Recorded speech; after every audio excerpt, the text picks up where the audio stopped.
नमस्कार दोस्तों, स्वागत है आपका अपने YouTube चैनल NCERT कंसेप्ट के अंदर NCERT कंसेप्ट के अंदर मैं अश्विनी किशोर हाजिर हूँ आपके लिए एक नया टॉपिक लेकर के, that is excretion. Life process हम पढ़ रहे थे, उसी के अंदर भी कंटिन्यू हम हैं। सबसे पहले हमने न्यूट्रिशन पढ़ा, फिर हमने रेस्पिरेशन पढ़ा, फिर हमने ट्रांसपोर्टेशन पढ़ा और ये लास्ट हमारा है दैट इज एक्सक्रीशन सिस्टम। सबसे पहले हम ह्यूमन बीइंग्स में पढ़ेंगे, फिर हम प्लांट की बात करेंगे। तो ह्यूमन बीइंग्स में पढ़ते हैं, उससे पहले हम ये जान लें कि एक्सक्रीशन क्या है। एक्सक्रीशन एक बायोलॉजिकल प्रोसेस है, दैट इज एक बायोलॉजिकल प्रोसेस है excretion, involved in removal of harmful metabolic wastage from the body. अब CO2 का रिमूवल तो किसने कर दिया था? लंग्स ने कर दिया था, लेकिन और भी हार्मफुल वेस्ट मटेरियल्स हैं जिनका रिमूवल क्या है, जरूरी हो जाता है। जिनका रिमूवल क्या है, जरूरी हो जाता है। तो उनका रिमूवल करने की जो बायोलॉजिकल प्रोसेस है, उस प्रोसेस को बोला गया एक्सक्रीशन। उस प्रोसेस को बोला गया excretion, removal of biological waste, biological process involved in removal of harmful metabolic waste। Harmful metabolic waste को बाहर निकालने की प्रक्रिया क्या कहलाती है? आपकी एक्सक्रीशन कहलाती है। अब जो यूनिसेलुलर ऑर्गेनिज्म है वो आपको पता है सराउंडिंग के और सरफेस के, दैट मीन्स बिल्कुल टच में है। इसका मतलब ये हुआ कि वो सिंपल डिफ्यूजन से ये काम कर सकते हैं। Unicellular organism remove by simple diffusion from body surface to surrounding direct। लेकिन जो मल्टी सेलुलर हैं उनकी नीड हो जाएगी एक स्पेशलाइज्ड ऑर्गन की, उनको एक स्पेशलाइज्ड ऑर्गन चाहिएगा। बेसिकली मैं यहाँ पे बात करूंगा हमारे ह्यूमन बीइंग्स की, हमारे खुद की मैं यहाँ पे बात करना चाहूँगा, और मैं ये भी चाहूँगा कि आप लोग भी थोड़ा बहुत बेसिक नॉलेज ले पाएं।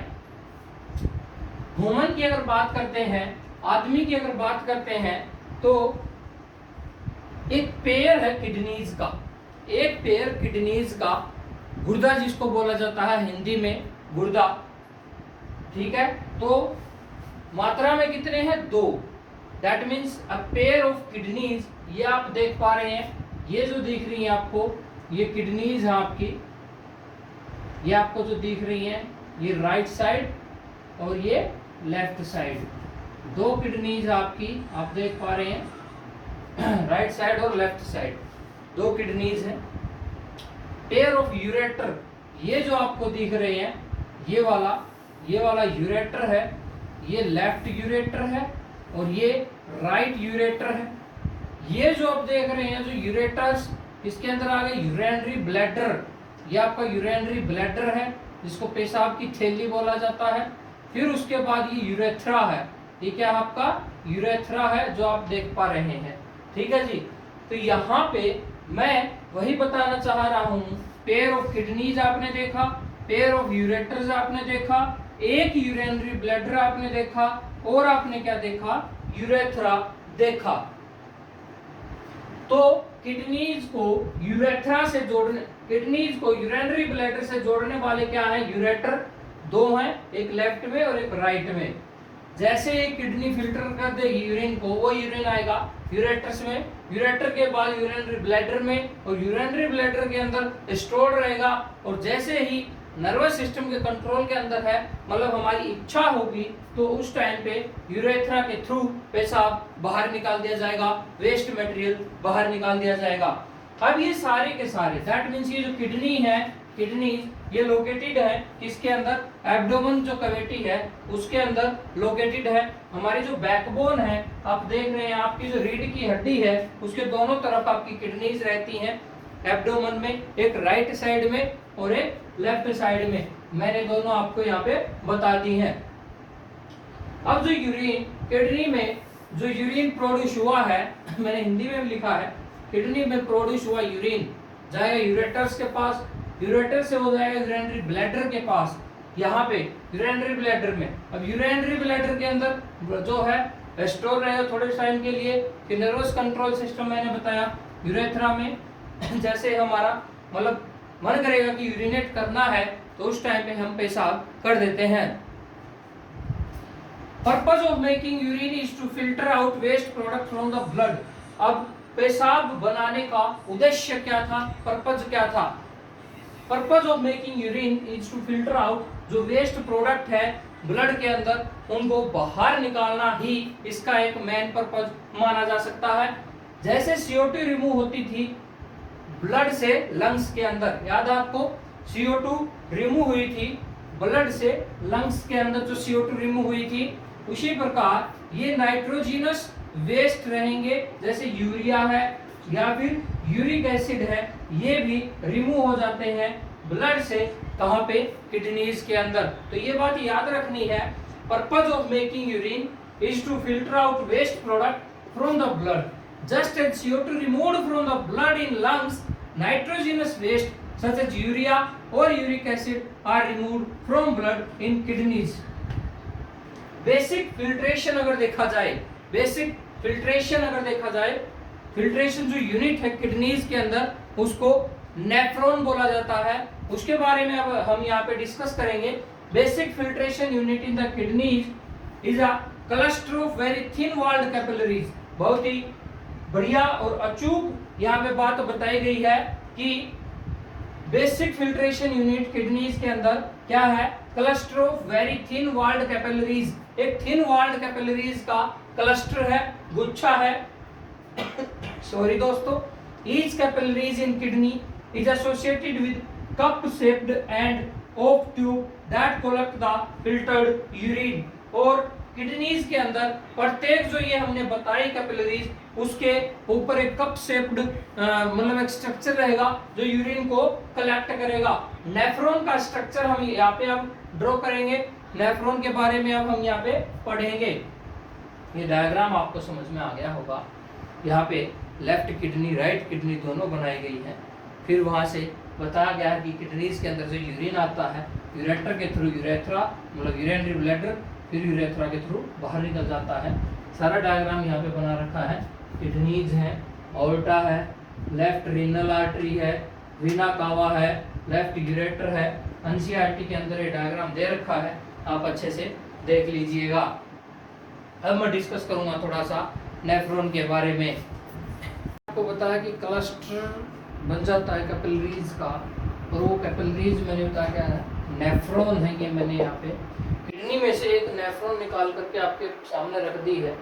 ऐसी लाखों नेफ्रॉन हमारी किडनीज के अंदर हैं। मैंने एक निकाल करके रखी है सिंगल नेफ्रॉन, जो कि फिल्ट्रेशन यूनिट है किडनी की, structural and functional unit of kidneys also known as nephron.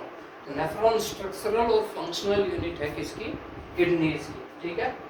तो ईच किडनी, प्रत्येक kidney has large number of filtration unit called nephron.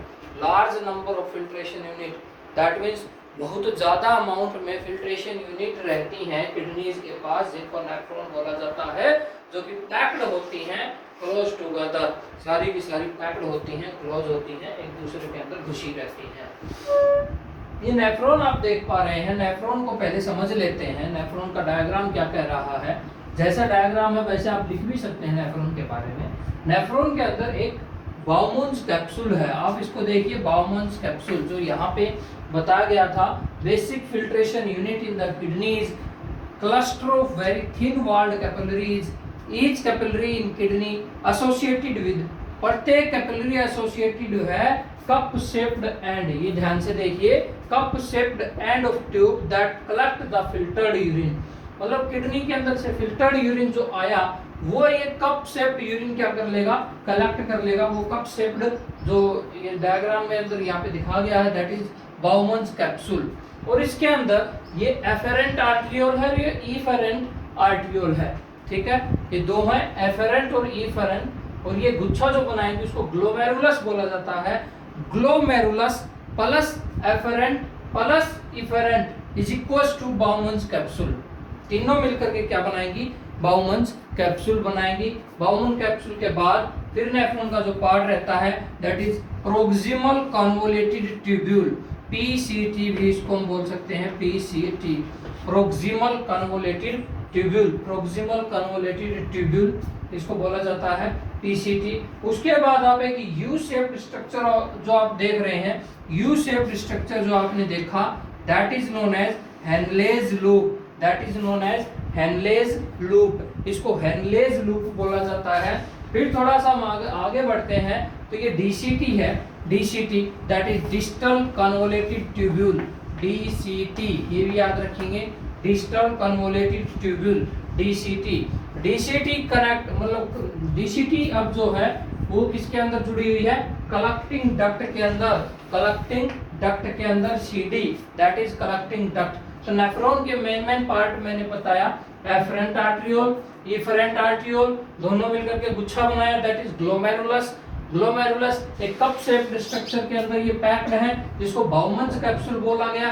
Bowman capsule के बाद स्ट्रक्चर में आगे हम देख पा रहे हैं पीसीटी है, that is proximal convoluted tubule. उसके बाद एक यू शेप्ड स्ट्रक्चर है जिसको बोला गया हेलेज लूप। उसके बाद थोड़ा सा डिस्टल्ड है, थोड़ा सा कन्वोलेटेड है, दैट मींस उसको बोला गया distal convoluted tubule, that is DCT. And that last part is known as collecting tube. Collecting tube वो ट्यूब है जहां से यूरेटर्स को पेशाब मिलेगा और वो यूरिनरी ब्लैडर के पास लेकर के जाते हैं। तो यहाँ पे हम देख पा रहे हैं इनिशियल स्टेज के अंदर, दैट मींस इसके इनिशियल पार्ट के अंदर, दैट मींस पीसीटी की बात कर रहा है, इनिशियल पार्ट के अंदर सम सबस्टांसेस फिल्टर्ड, कुछ सबस्टांस ही फिल्टर हो पाते हैं, जैसे ग्लूकोज है, अमाइनो एसिड्स हैं और साल्ट हैं, ठीक है। मेजर अमाउंट जो वाटर की यहाँ पे रीअब्जॉर्ब्ड हो जाती है, तो ये बड़ा इंपॉर्टेंट रह जाता है कि पीसीटी के अंदर, दैट मींस जो इनिशियल पार्ट है नेफ्रॉन का, उसके अंदर क्या हो रहा है, नेफ्रॉन का ये इनिशियल पार्ट है, इसके अंदर कुछ सबस्टांस फिल्टर्ड होते हैं, लाइक ग्लूकोज है, अमाइनो एसिड है, साल्ट है, और जो मेजर अमाउंट है वाटर की वो यहाँ पे सिलेक्टिवली क्या होते हैं, रीअब्जॉर्ब्ड होता है वाटर। क्योंकि यूरिन जो है वो फ्लो कर रहा है ट्यूब के थ्रू, अब यूरिन कलेक्ट कर चुके हैं ना ये ट्यूब, तो यूरिन इस ट्यूब के अंदर फ्लो कर रहा है, तो यूरिन के अंदर से पानी को रीअब्जॉर्ब कर लिया जाएगा, ग्लूकोज, अमाइनो एसिड, साल्ट, इनको फिल्टर्ड कर दिया जाएगा, ठीक है। Amount of water reabsorbed depend upon how much excess water is there in the body and how much dissolved waste is to be excreted। कह रहा है ये यहाँ पे एक बात जो बताई गई थी कि amount of water are selectively reabsorbed. अब कितना पानी रीअब्जॉर्ब्ड होगा ये किस चीज पे डिपेंड करेगा, ये इस चीज पे डिपेंड करेगा कि बॉडी के अंदर कितना पानी है, पहली बात। दूसरी बात कि डिसॉल्व्ड वेस्ट कितना है जो एक्सक्रीट करना है, डिसॉल्व्ड वेस्ट कितना है जो एक्सक्रीट करना है। मैं फिर से कह रहा हूं, वाटर रीअब्जॉर्प्शन दो कंडीशन पे डिपेंड करेगा। पहली कंडीशन ये कि बॉडी के अंदर पानी कितना है, दूसरी कंडीशन ये कि कितना वेस्ट डिसॉल्व्ड है जिसको एक्सक्रीट करना है, बाहर निकालना है। अब ये यहाँ पे पहुंच चुका है, कलेक्टिंग डक्ट के अंदर आ गया है, कलेक्टिंग डक्ट के अंदर आ गया है। यहाँ पे लिखा है देखिए, urine forming in each kidney eventually enters a long tube. एक लॉन्ग ट्यूब के अंदर यहाँ से ये ले लिया जाएगा, दैट मींस किडनीज के अंदर से अब ये ले लिया जाएगा यूरेटर के पास। जो मैंने आपको बताया था पहले, ट्यूब दिखाई थी जो किडनी को और यूरिनरी ब्लैडर को जोड़ती है, वो यूरेटर है। तो उसी की बात यहाँ पे की गई है। Urine forming in each kidney eventually enters a long tube. एक लॉन्ग ट्यूब के अंदर आखिर में एंटर करता है, जिस लॉन्ग ट्यूब को बोला जाता है ureter, which connect kidney to urinary bladder. Ureter वो ट्यूब है, वो नली है जो किडनी को और यूरिनरी ब्लैडर को जोड़ती है। Urine is stored in urinary bladder. मैंने पहले भी बताया था कि अब यूरिन को स्टोरेज कहां पे हो जाएगी, यूरिनरी ब्लैडर के अंदर स्टोरेज हो जाएगी, until the pressure of expanded bladder leads to urge to urinate. जब तक प्रेशर नहीं लगेगा कि पेशाब करना है, तब तक यूरिनरी ब्लैडर से पेशाब बाहर नहीं आएगा। अगर जानबूझ करके रोक भी लिया गया पेशाब को तो ज्यादा प्रेशर क्रिएट हो जाएगा, उससे यूरिनरी ब्लैडर फट सकता है। इसलिए कहते हैं ये जो पेशाब आता है तो उसको उसी टाइम कर देना चाहिए, वरना यूरिनरी ब्लैडर पेशाब की थैली फट सकती है और उससे डेथ भी हो सकती है, मृत्यु भी हो सकती है। तो पेशाब को रोकना नहीं चाहिए कभी भी। Bladder is muscular. दूसरी बात यह आ गई कि ब्लैडर मस्कुलर है। मस्कुलर है तो सीधी सी बात है नर्वस सिस्टम के अंदर कंट्रोल में है, ठीक है, नर्वस सिस्टम के अंदर कंट्रोल में है। We can usually control the urge to urinate. हम यूजुअली कंट्रोल कर लेते हैं थोड़ा बहुत, लेकिन ज्यादा अमाउंट में कंट्रोल नहीं किया जाएगा तो उसको उसी टाइम पे हमें क्या करना चाहिए, यूरिनेट कर देना चाहिए। यहाँ पे किडनीज के बारे में मैंने पढ़ा तो हमारे शरीर में 2 किडनीज मैंने बताई, उनके अंदर नेफ्रॉन मैंने बताया। और नेफ्रॉन क्या है तो ये भी आप लिख लीजिए छोटा सा, structural and functional unit of kidney. तो किडनी की स्ट्रक्चरल और फंक्शनल यूनिट कौन है तो नेफ्रॉन है। ये बात भी आपको याद रखनी है। नेफ्रॉन का स्ट्रक्चर मैंने एक्सप्लेन किया, कौन कौन से पार्ट हैं वो एक्सप्लेन किए, फिर इसका फंक्शन हमने एक्सप्लेन किया कि कैसे फिल्ट्रेट होता है, फिर हमने यूरिन कैसे किडनी से यूरेथ्रा तक आता है वो भी हमने एक्सप्लेन किया। इसके बाद एक छोटा सा टॉपिक हम आपको बता रहे हैं, that is artificial kidneys. Artificial kidneys हम आपको बता रहे हैं, आर्टिफिशियल किडनीज हम आपको बता रहे हैं। हाँ तो दोस्तों, आर्टिफिशियल किडनी के बारे में हम आपको बता रहे हैं, क्यों जरूरत पड़ती है आर्टिफिशियल किडनी की। कई बार क्या होता है कि कोई इंजरी हो जाती है, कई बार क्या होता है कोई इंजरी हो जाती है जिसकी वजह से किडनी पर चोट आ सकती है, या फिर ये हो सकता है कि किडनी फेल हो सकती है, या फिर ये हो सकता है कि किडनी अपना काम करना बंद कर दे, दैट मींस फिल्ट्रेट ना करे। एक बात आप याद रखिए कि ये जरूरी नहीं है कि किडनी ओनली पेशाब का ही फिल्ट्रेशन करती, दैट मींस ब्लड का फिल्ट्रेशन करके यूरिन को बाहर निकालती है। जितना हार्ट फिल्ट्रेट करता है ब्लड को उसका 5% किडनी भी करती है, ये बात आप याद रख लीजिएगा। तो उस कंडीशन में, जिस कंडीशन में किडनी फेल हो जाए, काम करना बंद कर दे, तो एक आर्टिफिशियल किडनी लेकर के आते हैं। आर्टिफिशियल किडनी क्या होती है वो प्रोसेस हम यहाँ पे डिस्कस करेंगे। डायलिसिस आपने सुना होगा कॉमनली डायलिसिस के बारे में यहाँ पे थोड़ा सा डिस्कस करेंगे कि डायलिसिस क्या है। डायलिसिस वो एक्टिविटी है जिसके अंदर मतलब हम क्या करते हैं, यहाँ पे डायग्रामेटिकली भी मैंने समझाने की कोशिश की है, आशा करूंगा कि आप अच्छे से समझेंगे। डायलिसिस हालांकि पेनफुल है, बहुत ज्यादा पेन होता है डायलिसिस प्रोसेस के दौरान, और ये परमानेंट इलाज नहीं है डायलिसिस, ठीक है। तो ये कुछ दिनों तक वो कहते हैं रोकथाम लगाना, तो उसकी तरह करता है। देखिए आर्टिफिशियल किडनी क्या है। Artificial kidney is a device to remove nitrogenous waste product from blood through dialysis. कहा ना इसने, आर्टिफिशियल किडनी एक वो डिवाइस है जो रिमूव करेगा नाइट्रोजनस वेस्ट प्रोडक्ट को ब्लड से। किसको? नाइट्रोजनस वेस्ट प्रोडक्ट को ब्लड से थ्रू डायलिसिस, डायलिसिस की प्रोसेस के दौरान। ये हम डिस्कस करेंगे सारा का सारा डायलिसिस है क्या। आर्टिफिशियल किडनी, एक के का मतलब आर्टिफिशियल किडनी है। आर्टिफिशियल किडनी कंटेन है number of tube with a semi-permeable lining suspended in a tank with a dialysing fluid।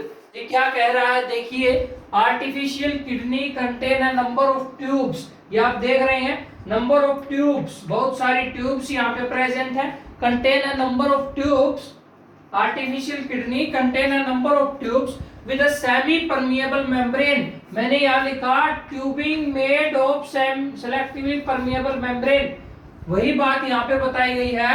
Artificial kidney contain a number of tubes with semi permeable membrane. Semi permeable membrane है और suspended है tank के अंदर। ये tank मैंने दिखा रखा है, एक टैंक के अंदर सस्पेंडेड है जिसके अंदर डीएस डाल रखा है। डीएस मतलब डायलाइजिंग सॉल्यूशन, डीएस मतलब डायलाइजिंग सॉल्यूशन, दैट मींस जिसके थ्रू डायलिसिस होगी। ये जो फ्लूइड है दैट मींस डायलाइजिंग सॉल्यूशन है, डायलाइजिंग फ्लूइड है same osmotic pressure as blood. जितना ऑस्मोटिक प्रेशर ब्लड का है उतना ही ऑस्मोटिक प्रेशर इस डायलाइजिंग फ्लूइड का है। ये बात आप नोट करेंगे। बस कमी क्या है यहाँ पे, इस डायलाइजिंग फ्लूइड के अंदर it is devoid of nitrogenous waste. इस डायलाइजिंग फ्लूइड के अंदर कोई नाइट्रोजिनस वेस्ट नहीं है, कोई नाइट्रोजिनस वेस्ट नहीं है। ये बात मैं थोड़ी सी आपको बताना चाहूंगा। क्या बात मैंने बताई कि इस डायलाइजिंग फ्लूइड का ऑस्मोटिक प्रेशर सेम है as that of blood, but it is devoid of nitrogenous waste. इस बात पे थोड़ा सा मैं गौर करूंगा, जोर दूंगा। दोस्तों ध्यान से देखिए इसको, ये वही है डायलिसिस, ठीक है, जो कई लोगों की जिंदगी बचाता है। देखिए इसको ध्यान से। पेशेंट ब्लड क्या किया जाता है, ये पेशेंट मान लेते हैं, उसका हाथ हमने लिया है, पेशेंट है जिसका हाथ हमने यहाँ पे लिया है। Patient blood is passed through these tubes. आप देख रहे हैं एक जो नली है इसके अंदर से ब्लड ऊपर जा रहा है और एक नली के अंदर ब्लड आ रहा है। एक के अंदर जा रहा है, एक के अंदर आ रहा है। यही बात तो देखने की है, एक के अंदर जा रहा है, एक के अंदर आ रहा है। ध्यान से देखिए, patient blood is passed through these tubes.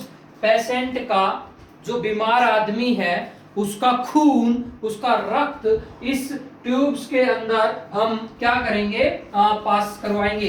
During this the waste product from blood pass into dialysing fluid by diffusion. और यहाँ पे सेमी परमिएबल मेम्ब्रेन है, तो जैसे ही यहाँ से आप देख लिए ये ब्लड है, ये ब्लड गया ट्यूब के थ्रू, आर्टरी से पंप के थ्रू, ये डायलाइजिंग जो सॉल्यूशन यहाँ पे था सिलेक्टिवली परमिएबल मेम्ब्रेन के थ्रू यहाँ पे आता है, और डिफ्यूजन के थ्रू जो वेस्ट प्रोडक्ट है वो यहाँ पे रिमूव हो जाएगा, बाकी जो ब्लड है वो प्योर आपका रहेगा। देखिए, patient blood is passed through these tubes. During this the waste product from blood pass into dialysing fluid by diffusion. Diffusion की प्रोसेस से डायलाइजिंग फ्लूइड के अंदर यहाँ पे कर दिया जाता है। और अब जो मैं कह रहा हूं, this purified blood is pumped back into patient. और ये जो प्योरिफाइड ब्लड है अब यहीं से उठा लिया जाएगा। कौन? प्योरिफाइड ब्लड यहीं से उठा लिया जाएगा और वापस पेशेंट के अंदर डाल दिया जाएगा, वापस पेशेंट के अंदर डाल दिया जाएगा। ठीक है, फंक्शन सिमिलर है किसके, यही तो मैं पूछ रहा हूं। इसने कहा, मैंने कुछ नहीं कहा, एनसीईआरटी कहती है फंक्शन सेम है, फंक्शन सिमिलर है to that of kidneys. Kidneys के फंक्शन सिमिलर है but it is different because there is no reabsorption involved. बहुत ही अच्छी बात हो गई दोस्तों, बहुत ही गजब बात हो गई दोस्तों, क्या कहर ढाया है यहाँ पे। एक बात ध्यान से देखिएगा, बहुत ही बड़ी बात यहाँ पे एनसीईआरटी ने बता दी है। क्या बताया? जो ब्लड प्योरीफाई हो गया, जो ब्लड प्योरीफाई हो गया इस डायलाइजिंग सॉल्यूशन के अंदर, उस ब्लड को वापस पेशेंट के अंदर डाला जाएगा। किसके अंदर डाला जाएगा? वापस उस बीमार आदमी के अंदर उस प्योर ब्लड को डाला जाएगा। और ये फंक्शन सेम है एज दैट ऑफ, जैसा कि किडनी का फंक्शन है, लेकिन यहाँ पे जो मतलब किडनी के फंक्शन के सेम तो है, लेकिन एक चीज यहाँ पे नहीं है, किडनी के अंदर रीअब्जॉर्प्शन होता है, यहाँ पे कोई रीअब्जॉर्प्शन नहीं है दोस्तों। रीअब्जॉर्प्शन का कितना फर्क पड़ता है उसका एक फैक्ट मैं आपको बताता हूं। नॉर्मली अगर देखा जाए, देखिए नॉर्मली अगर देखा जाए, कैसे? नॉर्मली अगर हम देखें तो जो किडनी है, हेल्थी अडल्ट जो कोई भी अगर हेल्थी है, स्वस्थ है तो उसकी किडनी एक दिन में 180 लीटर फिल्ट्रेशन कर सकती है। एक दिन में 180 लीटर फिल्ट्रेशन कर सकती है। लेकिन हम जहां तक देख पाते हैं जो पेशाब है वो 1 या 2 लीटर आता है। इसका मतलब 188 लीटर, इसका मतलब 178 लीटर पेशाब कहां गया? दैट मीन्स वो सारा का सारा क्या हो गया? रीअब्जॉर्ब्ड हो गया। तो ये बड़ी इंपॉर्टेंट बात है कि 98% रीअब्जॉर्प्शन यहाँ पे हो रही है, 99% रीअब्जॉर्प्शन यहाँ पे हो रही है। 180 लीटर अगर बनता है तो उससे पेशाब कितना आता है? 1 या 2 लीटर पेशाब भी पूरे दिन में आता है। इसका मतलब रीअब्जॉर्प्शन रेट बहुत ज्यादा है। तो ये जो मैंने बताया सारा का सारा किडनीज के बारे में बताया, नेफ्रॉन के बारे में बताया, उसके बाद आर्टिफिशियल किडनी के बारे में मैंने बताया। यहाँ पे आप देख लीजिए, मैं फिर बता रहा हूँ, ये एक पेशेंट है जो बीमार है, जिसको किडनी की प्रॉब्लम है, जिसकी किडनी फेल है, जिसकी किडनी काम नहीं कर रही है, थोड़ा बहुत काम कर रही है, उसके लिए हम डायलिसिस करते हैं। डायलिसिस वो प्रोसेस है जिसके अंदर हमने एक टैंक लिया, जिसके अंदर सिलेक्टिवली परमिएबल मेम्ब्रेन है, टैंक के अंदर ट्यूब्स जुड़ी हुई हैं, और यहां से हम क्या करेंगे? एक ट्यूब के थ्रू ब्लड को उस डायलिसिंग सॉल्यूशन के अंदर डालेंगे। ये डायलिसिंग सॉल्यूशन वो सॉल्यूशन है जिसके अंदर नाइट्रोजनस वेस्ट है। यहां से ये ब्लड जो इम्प्योर ब्लड था वो उठा लिया गया, यहाँ पे गया सिलेक्टिवली परमिएबल मेम्ब्रेन के अंदर डायलिसिंग सॉल्यूशन है। वहां से जो भी मतलब यूज्ड डायलिसिंग सॉल्यूशन था, यूरिया और एक्सेस साल्ट का, वो एक ट्यूब के थ्रू हमने यहाँ पे बाय प्रोडक्ट के अंदर यहाँ पे देख लीजिए आप निकाल दिया। अब यहीं पे जो प्योर ब्लड हो गया वापस से उसको पेशेंट के अंदर डाल दिया गया, वापस से पेशेंट के अंदर डाल दिया गया। बस कंडीशन क्या है कि यहाँ पे कोई रीअब्जॉर्प्शन नहीं है। कंडीशन क्या है? यहाँ पे कोई रीअब्जॉर्प्शन नहीं है। दूसरी बात, ऑस्मोटिक प्रेशर सेम है, लेकिन बट परंतु इसने कहा ये जो डायलिसिंग सॉल्यूशन है, डायलिसिंग फ्लूइड है, इसका ऑस्मोटिक प्रेशर सेम है, लेकिन it is devoid of nitrogenous waste. लेकिन इस डायलिसिंग सॉल्यूशन के अंदर कोई नाइट्रोजनस वेस्ट नहीं है। तो दोस्तों ये हमारा था एक्सक्रीशन इन ह्यूमन बीइंग्स। अब हम पढ़ेंगे एक्सक्रीशन इन प्लांट्स। और एक्सक्रीशन इन प्लांट्स छोटा सा टॉपिक है, हम जल्दी से अभी कवर करते हैं। एक्सक्रीशन जो है एनिमल्स के अंदर थोड़ा सा कॉम्प्लेक्स रहता है, लेकिन अगर बात करें प्लांट्स की तो थोड़ा सा सिंपल रहता है। एक बात तो सोचने की यही है ना, प्लांट का वेस्ट प्रोडक्ट ऑक्सीजन है, जबकि एनिमल्स का वेस्ट प्रोडक्ट कार्बन डाइऑक्साइड भी था। प्लांट का वेस्ट प्रोडक्ट ऑक्सीजन है, ध्यान से, प्लांट का वेस्ट प्रोडक्ट ऑक्सीजन है जो कि एनिमल्स को चाहिए, और एनिमल्स का वेस्ट प्रोडक्ट क्या था? CO2 था। Oxygen itself can be thought of waste product generated during photosynthesis. Photosynthesis के दौरान हमने पढ़ा था ऑक्सीजन जनरेट होता है, जो कि एक वेस्ट प्रोडक्ट यहाँ पे बताया गया है। दूसरा, जो एक्सेस वाटर होता है उसका लॉस ट्रांसपिरेशन की प्रक्रिया के द्वारा हो जाता है। हमने पहले लेक्चर में ट्रांसपोर्टेशन में ये बातें बताई थी। तो ये भी एक वेस्ट मटेरियल को निकालने का तरीका हो गया, get rid of excess water through transpiration. ठीक है। फिर मैंने बताया था वहीं पे कि प्लांट के पास कुछ एक डेड टिश्यू भी होते हैं, डेड टिश्यू होते हैं, plant have some dead tissue, so they lose that part such as leaves। इसका कहने का मतलब ये है कुछ डेड टिश्यू होते हैं। कहने का मतलब ये हुआ कि many plant waste product stored in cell vacuole। कई जो प्लांट वेस्ट प्रोडक्ट है सेल वैक्यूल के अंदर स्टोर्ड होते हैं, जैसे कि may be stored in leaves, leaves के अंदर स्टोर्ड होते हैं। और वो देखा होगा आपने, जैसे लीव्स सूखती हैं वो लीव्स पड़ जाती हैं, पीली होकर के, सूखी होकर के वो गिर जाती हैं, that is waste product. Other stored है, कुछ जो अदर बच गए जैसे कि रेजाइन्स हैं, गम्स हैं, स्पेशली ओल्ड जाइलम के अंदर रहती हैं। रेजाइन्स हैं, गम्स है स्पेशली ओल्ड जाइलम के अंदर रहती हैं, और कुछ एक जो है डिपॉजिट कर देती हैं सोयल के अंदर, क्योंकि सोयल के कांटेक्ट में पेड़ रहता है, तो कुछ एक क्या कर देती हैं, डिपॉजिट कर देती हैं कांटेक्ट सोयल के अंदर। तो दोस्तों बहुत ही बड़ी ही खुशी के साथ कहना पड़ रहा है, बहुत ही खुशी के साथ मेरे को कहना पड़ रहा है कि आपका ये चैप्टर लाइफ प्रोसेसेस का यहाँ पे दी एंड हो जाता है। देखो दोस्तों, सीखने को तो बहुत कुछ है इसमें, लेकिन जितना आपके लेवल का 10th के लेवल का यहाँ पे मैंने बता दिया है, उसके बाद सीखना है तो 11th में आप पढ़ोगे, 12th में आप पढ़ोगे अगर बायो लेते हो तो दोस्तों यहाँ पे मैंने ट्रांसपिरेशन दैट मीन्स जो लाइफ प्रोसेस था उसके अंदर 4 मैंने इंपॉर्टेंट प्रोसेसेस बताई, न्यूट्रिशन बताया, उसके बाद मैंने रेस्पिरेशन बताया, उसके बाद मैंने ट्रांसपोर्टेशन बताया, और आज लास्ट पार्ट मैंने एक्सक्रीशन बताया। हमने ह्यूमन बीइंग्स में भी पढ़ा, प्लांट्स में भी पढ़ा। तो आशा करूंगा कि आप लोगों को बहुत अच्छे से समझ आया होगा। और एक शिकायत आप लोगों से रहती है कि आप वीडियो को शेयर नहीं कर रहे हो, तो दोस्तों वीडियो को शेयर कर दीजिए, लाइक कर दीजिए, अच्छी लग रही है कैसी लग रही है कमेंट करें, आपको क्या कंटेंट चाहिए वो भी बताओ। हम आपके लिए हमेशा हाजिर रहेंगे, दिन हो चाहे रात हो, हम आपके लिए हमेशा हाजिर रहेंगे।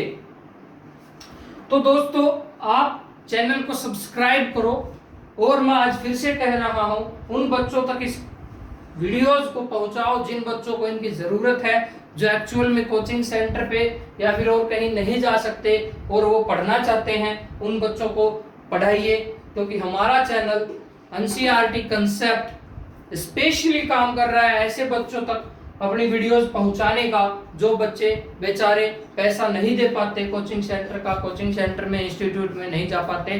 तो दोस्तों प्लीज आप उन लोगों तक ये वीडियो पहुंचाइए, शेयर कीजिए, लाइक कीजिए, सब्सक्राइब कीजिए, बेल आइकन को दबा लीजिए, ताकि कोई भी वीडियो आती है तो आपको तुरंत नोटिफिकेशन मिल जाए और सभी का भला हो जाए। मैं आप लोगों से यही एक बार फिर से कह रहा हूं कि इस वीडियो को फैला दो उन लोगों तक, और आज आपकी ये यूनिट लाइफ प्रोसेस कंप्लीट होती है। नेक्स्ट हम लेकर के आएंगे हमारा जो अब तक आप पढ़ रहे हैं साइंस के अंदर भी हमारी कई यूनिट हो चुकी हैं। अनिल सर भी पढ़ा रहे हैं आपको, अनिल सर ने आपको फिजिक्स भी कराई है, और जैसे इलेक्ट्रिसिटी का चैप्टर आपको करवा दिया गया है, लाइट वाला चैप्टर उन्होंने करवाया है, केमिकल रिएक्शन और इक्वेशन का चैप्टर करवाया है, मैंने भी पीरियोडिक क्लासिफिकेशन वाला चैप्टर करवाया है, उसमें शायद एक छोटा सा पार्ट बचता है वो भी बहुत जल्दी आ जाएगा। रिप्रोडक्शन के अंदर एसेक्सुअल रिप्रोडक्शन का पार्ट हो चुका है, सेक्सुअल रिप्रोडक्शन का जो पार्ट है वो भी बहुत जल्दी आ जाएगा, और जो कोविड-19 के जो टॉप क्वेश्चन रहते हैं वो भी अनिल सर के द्वारा सीरीज में करवाए जा रहे हैं। सुनील सर के द्वारा इंग्लिश वोकैब करवाई जा रही है। इंग्लिश वोकैबुलरी अगर आपको स्ट्रॉन्ग करनी है तो जल्दी सीखनी है तो चैनल को सब्सक्राइब कीजिए, लाइक कीजिए, शेयर कीजिए और बेल आइकन को दबाना बिल्कुल ना भूलें। जय हिंद दोस्तों, जय भारत, जय हिंद।